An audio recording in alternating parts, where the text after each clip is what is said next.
Welcome back to Live for Love TV. Today's the second day of the third month of the 23rd year inside the 21st century. Everyone's doing extremely well out there. Well, been an earthquake in the UK in the last day and a half. I think 2 days ago. Massive earthquake over there in the UK. It's called George Galloway. It happened before in the first part of the century when it was over there in Capitol Hill. It caused an earthquake in America. Now it's caused another earthquake over there in the UK.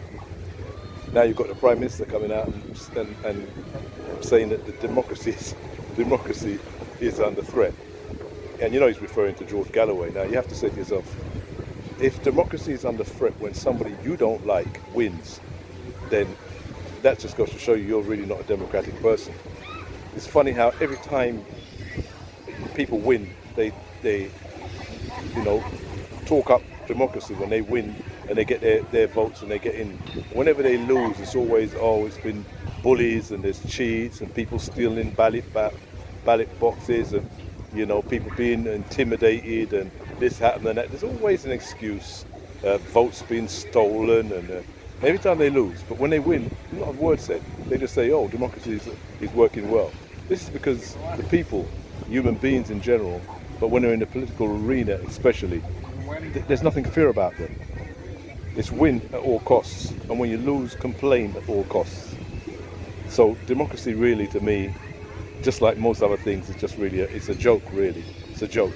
It's just the winners that claim democracy, and the losers claim that they've been robbed, cheated, and pushed out of the arena because of foul means. Well, anyway, congratulations to George Galloway over there. A lot of his politics I don't agree with, some of I do. But I mean, you've never seen in modern day England someone more maligned by the press, the mainstream media. In fact, all media, they go after him like nobody else, and he's won with no media support, no TV behind him, no people singing his names, no newspapers, no mainstream TV. All of them are against him, and he still won.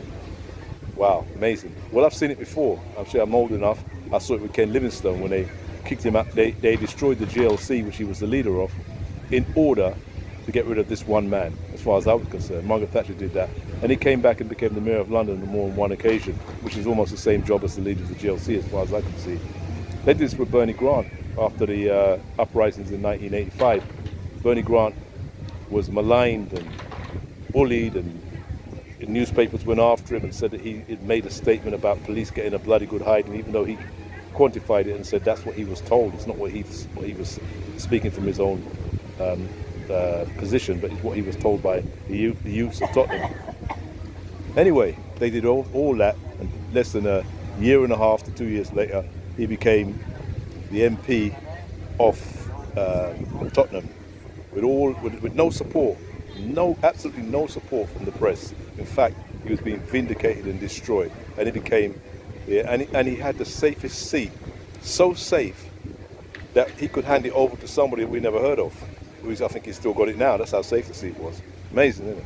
So when these people go after you, this is for people who are young and people who are a little bit nervous when they go up and they say that everyone's going to be against me. You've got to have some self-confidence. You've got to believe in yourself, because there are people out there watching you, and there are people out there that know you are the real deal.